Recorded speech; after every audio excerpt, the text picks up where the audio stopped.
মাঝরাতে ঘুমের ঘরে শুনি তোমার পায়ের আওয়াজ, যেন তুমি এসেছো ফিরে, তুমি চলে গেছো অনেক দূরে, এই মনের আঙিনা ছেড়ে। সেই দিন আসলো, ও প্রিয়া তুমি কোথায়, প্রায় জুন জুলাই, তখন 2000 জুন জুলাই, কোন একটা সময় 7 জুলাই সম্ভবত, প্রবাবলি 7 জুলাই গৌরবের শুটিং হইলো। সেই গান গেলাম, ও প্রিয়া তুমি কোথায়।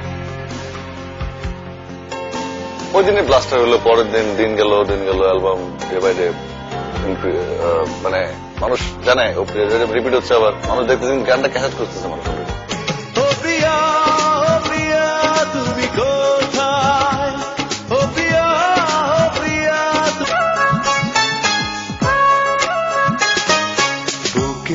জমানো ব্যথা কান্নার নোনা জলে ঢেউ ভাঙে চোখের নদীতে, অন্যের হাত ধরে চলে গেছো দূরে, পারি না তোমায় ভুলে যেতে। ও প্রিয়া তুমি কোথায়, ও প্রিয়া তুমি কোথায়। প্রথম প্রেমে বললাম শারমিন ইসলাম ময়নার, সে এখন বাংলাদেশের এক ন্যাশনাল সিঙ্গার, ও জানে আমার সাথে আমি কিন্তু এমন করতে চাই না। স্টিল রাজমেন্ট পূর্বে ভালো রবীন্দ্র শিল্পী এবং রবীন্দ্র আন্দোলনের নেতৃত্ব দিয়েছে তারা।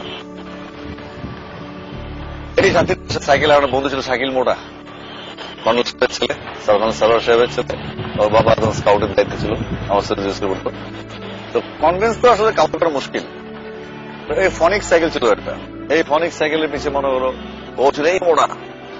তো কখনো সামনে বসতাম, কখনো পিছিয়ে বসতাম, আর তিনজন হলে একজন সামনে একজন পিছিয়ে ও চালাতো, ঠিক আছে। ওর হেভি ওয়েট তো সমস্যা নেই, সাইকেল চালাতো, সাইকেল সারাক্ষণ ওই বাচ্চা না, মানে স্কুল শেষ অনেক লাগে, আবার হ্যান্ডসাম লাগে, আমি একটু বুঝছি যে তখন তো একটু বয়স, কিশোর বয়স, একটু প্রেম আইতেছে ভিতরে।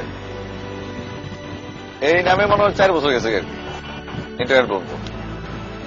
তারপরে সাথীর বাসায় যাইতাম, সাইকেল দিয়ে যেতাম, হঠাৎ করে আমার কাজ বুঝল দোস্ত তুই চিঠি লিখে দে, তখন আমি সারা সম্পর্কে বানাতেছি, বুঝছো।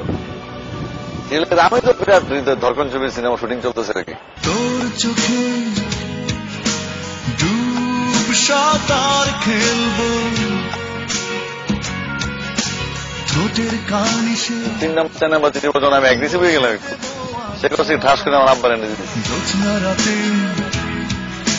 চুলের বনে হারিয়ে যাব, আমি তো মনে মনে প্রমাদ গুনলাম, বাসায় যখন আব্বা বলে আচ্ছা তুই মফিজুল ইসলাম সাহেবের মেয়ের চিনস, তুই শুধু ভালোবাসা যা সারা টেস্ট করা সারা। কারণ উনি অ্যাডভোকেট ছিলেন, উনি আবার অধ্যক্ষ ছিলেন ল কলেজে, আমার আব্বা অ্যাডভোকেট, তো স্বাভাবিকভাবে কলিগের মেয়ের ডিস্টার্ব, মানে আর আমার তো মুখে দেখতাম মারার লেগে আব্বা, কারণ আমি এত ক্রাইম করতাম, প্রত্যেক দিন কমপ্লেন, সকাল বিকাল দুপুর রাত শুধু কমপ্লেন, আমি ঘরতে বাইরে কমপ্লেন। তারপর সাথে সাথে এই ব্রেকআপ হয়ে গেল, আমার খুব কষ্ট পেলাম, চিঠিগুলো দিয়ে গেছে, খুবই কষ্ট আমার মনে। তোর 9, 10 পড়ে গেছে, বাইরটা গেছিলাম। কোথায় আছিস, কেমন আছিস, কার বুকেতে মাথা রাখিস, কোন ঘরেতে সন্ধ্যারাতে ভালোবাসায় বাতি জ্বালিস, বন্ধু তোর খবর কি রে, বন্ধু খবর কি তোর এখনো। এটা গেল, তারপর খেলাধুলা শুরু করলাম ক্লাস 10 মেট্রিক পরীক্ষা ঠিক পর আমি তখন মোটামুটি স্টার হয়ে গেলাম কুমিল্লার, লিটল ক্রিকেট স্টার। প্রথম ম্যাচ 6 মায়ের একটা উড়া দূর অবস্থা, বিরাট মাঠ, বিরাট 6 মার্চ স্কুল ক্রিকেট, ক্লাস 10 পড়ে যাবে, 60 স্টার হয়ে গেলাম। ন্যাশনাল টিমে ডাক পাইলাম, কুমিল্লা জেলা জুনিয়র দলে ডাক পাইলাম, ডাক পরে মোটামুটি ঢাকায় খেলতে ঝিনাইদহ চলে গেলাম খেলতে, তখন খেলাধুলা পুরোপুরি চাঙ্গা। তারপর থেকে ব্ল্যাক হয়ে গেছি, মানে আর কলেজ যাই খেলি, আর কোনো প্রেম টেম কিছু নেই। খুবই শক্ত আমি সাথীর এই ব্যবহারে বা আমার বন্ধুদের এই ব্যবহারে, আমি খুবই দুঃখিত। আর ইয়াং এজ তো 17 ইয়ার তো, তারপরে আর প্রেম টেম আস নাই। ওই ফোন করতে মধ্যে খেলার মাঠে আমার বউ ছিল একমাত্র। তারপরে আমার সাথে ওই পছন্দ করতো খেলাধুলা। আমার তখন আমার স্পোর্টসম্যান আসিফকে পছন্দ করতো।